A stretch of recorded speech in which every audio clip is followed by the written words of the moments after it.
Hello everyone, welcome all of you. So today we are going to discuss our first unit of science for class 7. Okay, so let's begin. The first unit of our class is the nutrition in plants.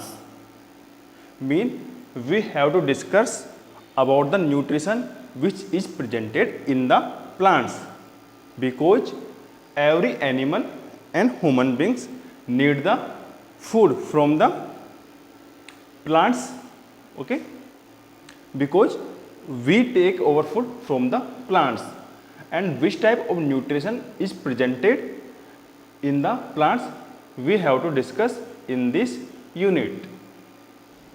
Okay, so first of all, look at the board. All living things require energy to stay alive and to carry out various life processes. Food provides energy. Plants also need food to grow like other living organisms. The process by which an organism takes in food usage for its growth and utilizes it to perform other vital activities is called the nutrition. So first of all, what is the nutrition? Nutrition means all the living organisms, either it can be plants or any animals. They require energy to do any activity, because without the energy we can't do any activities, okay, and we can't grow up. And for the energy we have to take enough food, and from where we took our food, and we take our food from either plants or either animals, okay. So food is very important, okay, for the every living organisms, because energy is very important to grow up any organisms.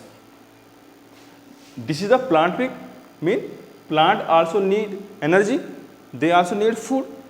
This is the animals also need energy, animals also need food, okay. So in this topic we have discussed from where and how the plants and animal get their own food, okay. So let's move to the next type of nutrition, okay. What is the type of nutrition? First is the carbohydrate, proteins, fat, vitamins and the minerals. So these are the chemical compositions of the nutrition, okay. Carbohydrates, proteins, fat and vitamins and minerals, these are the chemical compound of the nutrition which give us energy presented in the food, okay. जो carbohydrate, protein, fat, vitamin, minerals है जो कि कहाँ पे होता है, भोजन में होता है। जब हम हमको भोजन खाते हैं तो ये भी हमारी बॉडी के अंदर जाता है और ये सब हमको एनर्जी देता है, जिससे हम कोई भी एक्टिविटी को कंडक्ट कर पाते हैं। Understood? Now the green plants can prepare their own food, but human और animals can't do this. They obtain their food from plants और animals, okay. We know the green plants prepare their own food by the help of photosynthesis process, okay. But any animals or human beings can't prepare their own food. ये तो हमको पता है कि जो जो plants है, जो ग्रीन प्लांट है, वो अपना भोजन खुद बनाते हैं। कैसे बनाते हैं? By the help of photosynthesis process. But any animals और human beings can't prepare their own food. जो कि हम इंसान है या फिर कोई भी जानवर है, वो अपना भोजन खुद नहीं बना पाता। हम डिपेंड किस पे होते हैं अपने भोजन के लिए? प्लांट्स पे। कैसे? In this pic you can see this is the green plants, they prepare their own food and grow up. But this is the animals, the animal is grazing the grass. जो animal दिख रहे हैं आपको, जो गोट दिख रही है, बकरी दिख रही है, इसने अपना भोजन कहाँ से लिया? जो प्लांट से इसको खा के, ठीक है। और जो हम ह्यूमन बींग्स हैं, हम भी क्या करते हैं? जो खेतों में जो फसल उगती है उससे भोजन लेते हैं, या फिर जो एनिमल्स है इनका मिल्क हो गया, बटर हो गया, ओके, घी हो गया, चीज़ हो गई, तो ये सब हम भी जो एनिमल्स हैं उनके प्रोडक्ट को यूज करते हैं फॉर द ओन फूड, ठीक है। So human beings are totally depend for their own food on the plants and animals. Okay, in this picture you can see the clearly. Understood? Let's move the next slide. Now more of the nutrition in plants. The plant nutrition divided into two parts, autotrophic and the heterotrophic. अब हम देखते हैं कि plants होते हैं वो कौन कौन से मोड होते हैं। जो प्लांट्स होते हैं वो अपना फूड रहता है वो कौन कौन से मोड से या किस किस प्रकार से अपना भोजन प्राप्त करते हैं। तो भोजन जो प्लांट्स हैं वो अपना भोजन किस तरीके से गेन करते हैं उसके बेसिस पे हमने प्लांट्स को टू पार्ट्स में डिवाइड किया है। First part is the autotrophic and second is the heterotrophic. Okay, so now discuss to the next. First is the autotrophic. What is the autotrophic nutrition? This is the mode of nutrition in which living organisms prepare their own food. Such as organisms are called the autotrophs. Auto means self, troph means feeding. Example green plants. देखो ये बोल रहा है कि जो autotroph के होते हैं, autotroph are the those plant they prepare their own food without the any help of the other plants or any animals. जो हरे पेड़ पौधे होते हैं जो अपना भोजन खुद बनाते हैं वो किसी की हेल्प लेते हैं, अदर जो प्लांट्स होते हैं या फिर एनिमल होते हैं उनकी हेल्प नहीं लेते हैं, ये अपना भोजन खुद बनाते हैं. ओके, सो ऑटो मीन सेल्फ, इनके नाम में आ रहा है ऑटो सेल्फ. ट्रोफ मीन फीडिंग, जो अपने जो भोजन होता है उसका अरेंजमेंट खुद करते हैं, जो उनकी फीडिंग होती है वो सेल्फ होती है. ओके, एग्जाम्पल था green plants. Okay, in this pic you can see the process of the photosynthesis. जो फोटोसिंथेसिस होती है यही प्रोसेस होती है जिसके थ्रू जो ग्रीन प्लांट्स हैं वो अपना भोजन सेल्फ प्रिपेयर करते हैं. अब कैसे करते हैं देखो, in this pic you can see this is a plant. ये प्लांट है, इतना पोर्शन जमीन के ऊपर है, this is the super structure, and ये जमीन के नीचे है, this is the sub structure.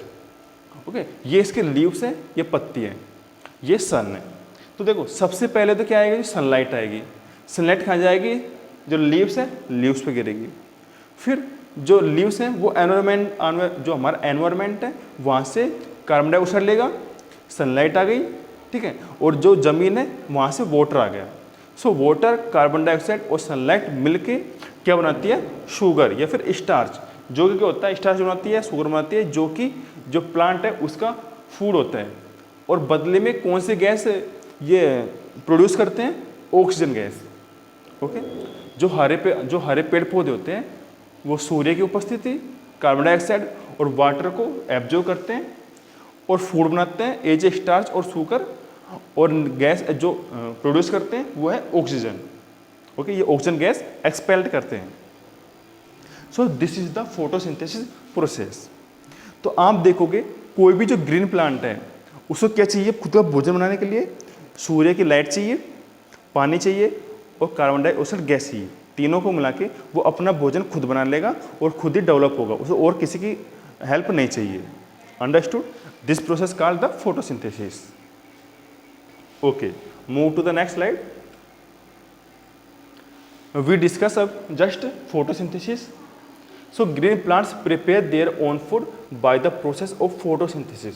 Photo means light, synthesis mean combine. And a pigment called chlorophyll is responsible for the green color of leaves, and chlorophyll traps sunlight. Okay, तो ये अभी बताया था मैंने फोटोसिंथेसिस में कि जो ग्रीन प्लांट है वो अपना भोजन खुद बनाते हैं. फोटो मीन लाइट, जो सूर्य से लाइट मिलती है, ठीक है. सिंथेसिस मीन जो लाइट उस एनवायरमेंट से CO2 और ज़मीन से, ग्राउंड से उन्होंने वाटर लिया था, तीनों को कंबाइन करके फूड बनाते हैं. और ये सब कहाँ पे बनते हैं, जो ग्रीन प्लांट्स हैं उनके लीव्स में बनता है. बिकॉज लीव्स में क्या होती है, एक एलिमेंट्स होता है, उसको हम कहते हैं, पिगमेंट को बोलते हैं क्लोरोफिल. ठीक है, जो क्लोरोफिल क्या होता है, एक तो जो कलर देता है किसको, लीव्स को ग्रीन कलर देता है, वो कौन देता है, क्लोरोफिल. और क्लोरोफिल जो सनलाइट आती है उसको ट्रैप करता है, जो कि हेल्प करती है उसको भोजन बनाने के लिए. So this is the photosynthesis. If anyone ask to you who is the responsible for the green color of the leaves, answer is the chlorophyll. And who trap the sunlight in the leaves? Answer is the chlorophyll. Understood?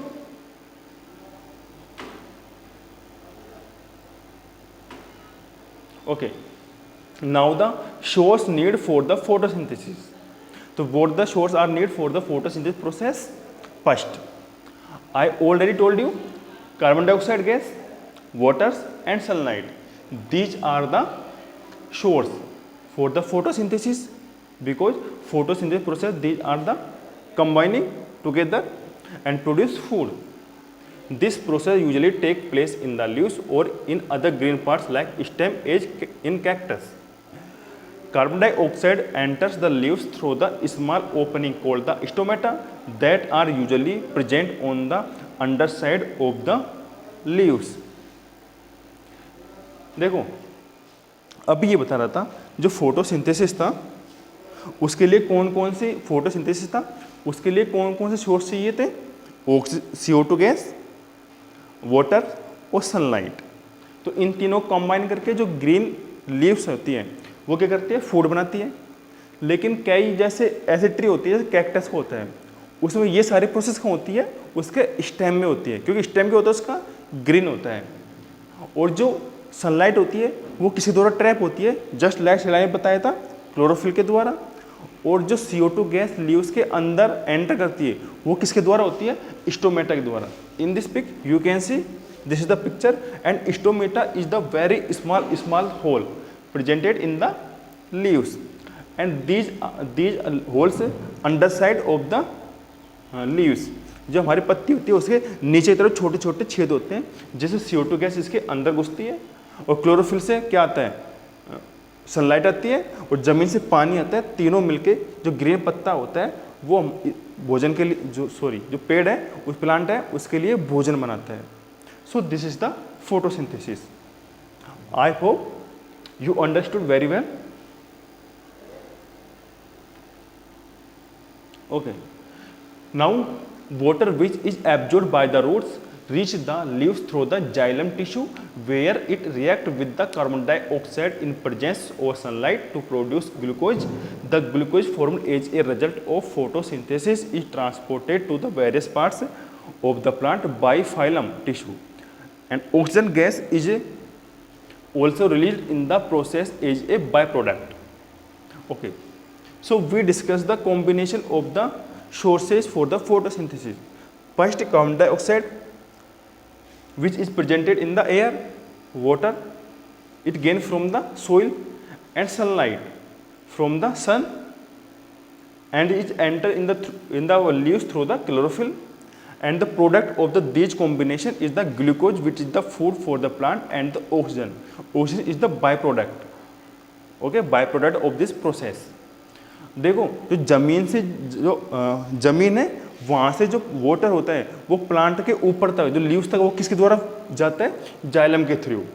Okay, xylem के through जाता है. फिर leaves में क्या होती है? ये पूरी प्रोसेस होती है और यहाँ पे फूड बनता है और ऑक्सीजन बनती है. ऑक्सीजन तो बाय प्रोडक्ट है, बाहर निकल जाता है, लेकिन फूड क्या होती है? पत्तियों में रहता है. फिर जो लीव्स होती हैं पेड़ की, वहाँ से लीव्स के द्वारा ये जो प्लांट्स है उसके जो सारे जो पार्ट्स हैं वहाँ ये जाता है फाइलम के थ्रू. ओके, तो who is the responsible for the circulating of food in the plants? Phloem tissue. And who is the responsible for the circulating of the water from root to the leaves? Is the xylem tissue. Understood what is the phloem and what is the xylem? Okay, and this is the chemical reaction. Okay, now importance of the photosynthesis. So what is the photosynthesis importance? It enable green plant to prepare their own food. All animals depend on plant for their food, directly or indirectly. Oxygen, which is essential for the survival of all living organisms, is produced during the process of the photosynthesis. Animals and humans breathe in oxygen and breathe out carbon dioxide, which is used by green plants to prepare their own food. This maintain the balance of oxygen and the CO2 in nature. Okay, so now we have to discuss about the importance of the photosynthesis process. Okay, so as we know, the photosynthesis process is important role to produce the food for the plant. Okay, because if the plant produce food, they grow up, and all the living organisms depend for their food on the plant, either directly or indirectly. Directly कैसे होता है कि जो हम भोजन खाते हैं, जैसे फल खा रहे हैं, कोई अनाज खा रहे हैं, वो डायरेक्ट कहाँ से आ रहा है? प्लांट से। ये तो होगा डायरेक्टली डिपेंडेंस किस पे? प्लांट्स पे। और इनडायरेक्टली डिपेंडेंस कैसे होती है? जो हम छाछ, दूध, घी दिए, जो डेयरी प्रोडक्ट होते हैं, किसके होते हैं? एनिमल्स के। ये जो फिर एनिमल्स हैं वो भोजन कहाँ से लेते हैं? प्लांट से। तो जो एनिमल डिपेंड है किस पे? प्लांट पे, और हम डिपेंड है एनिमल पे। सो लेकिन जो फाइनल डिपेंडेंस किस पे आ गई? प्लांट्स पे। सो वी टोटली डायरेक्टली और indirectly depend on the plants. और दूसरा जो फोटोसिंथेसिस था, इसमें कौन सी गैस एक्सपेल हो रही थी? Oxygen gas. और जो हम सारे लिविंग ऑर्गेनिजम्स हैं, चाहे जानवर हो, इंसान हो, वो कौन सी गैस लेता है ब्रेथ में? Oxygen gas.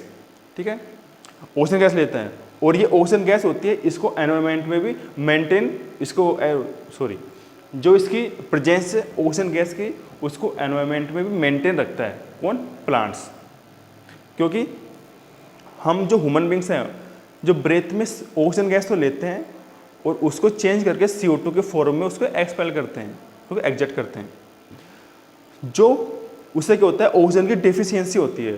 तो उस डिफिशियंसी को कौन मेंटेन रखता है? Plants. Because plants take the CO2 and the produce oxygen. Understood? This is the importance of the photosynthesis. Okay,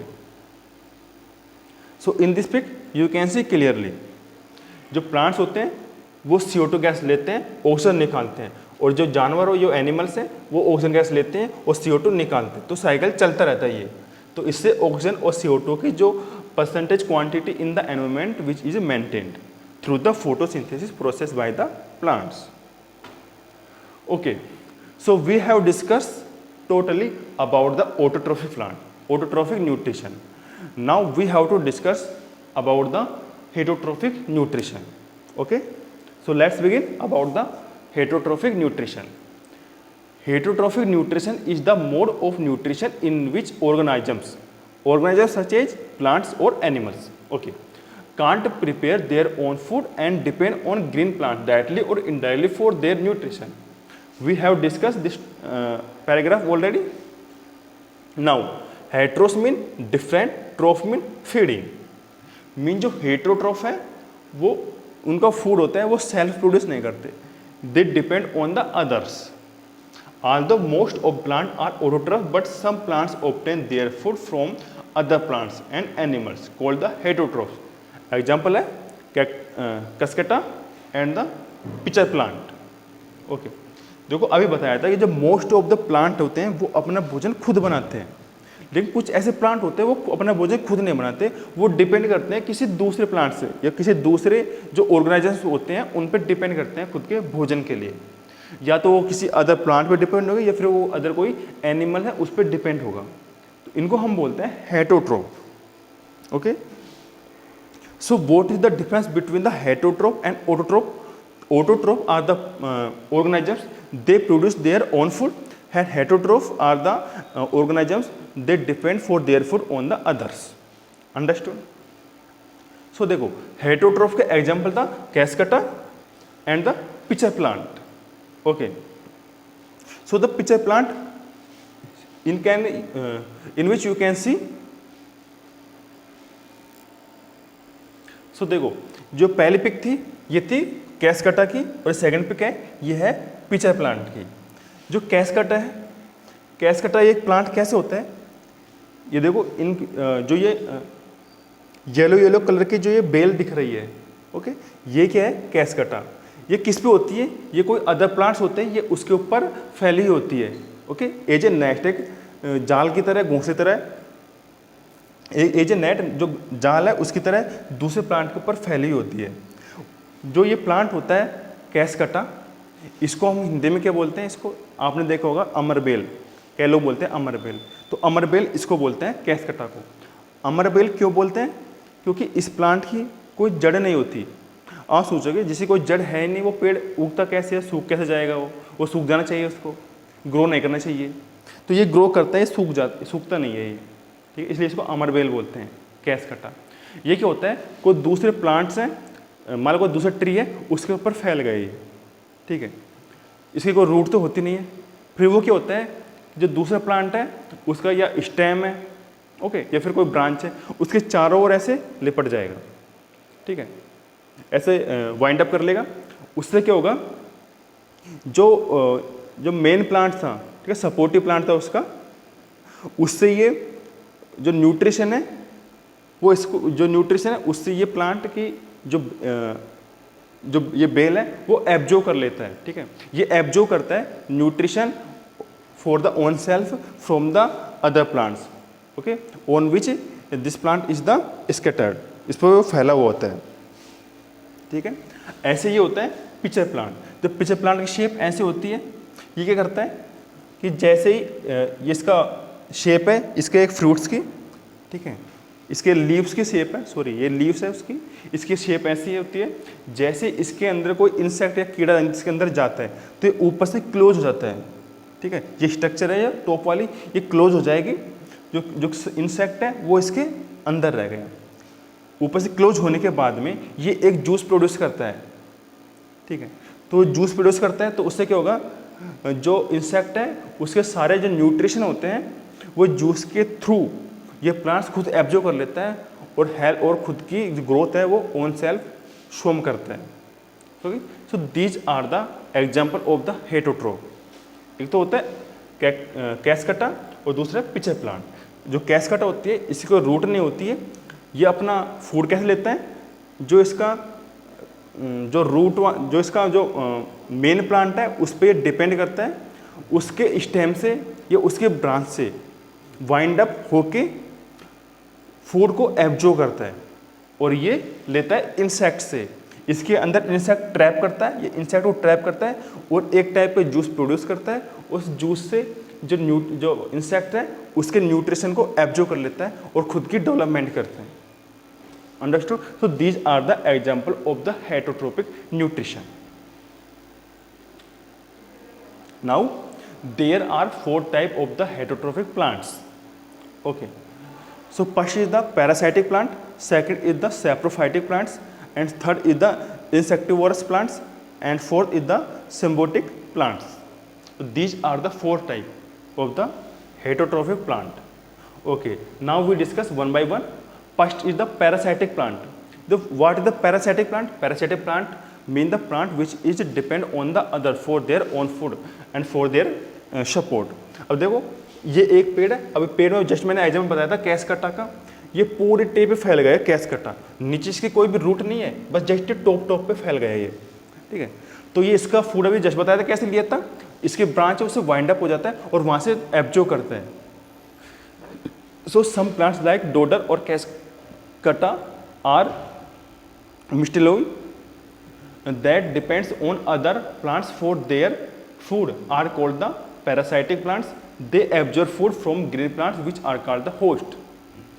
The Cascata plant produce yellow tabular structure which attach to the host plant and wrap around its stem to absorb ready-made food from it. In a parasitic relationship, only the parasitic plant benefit.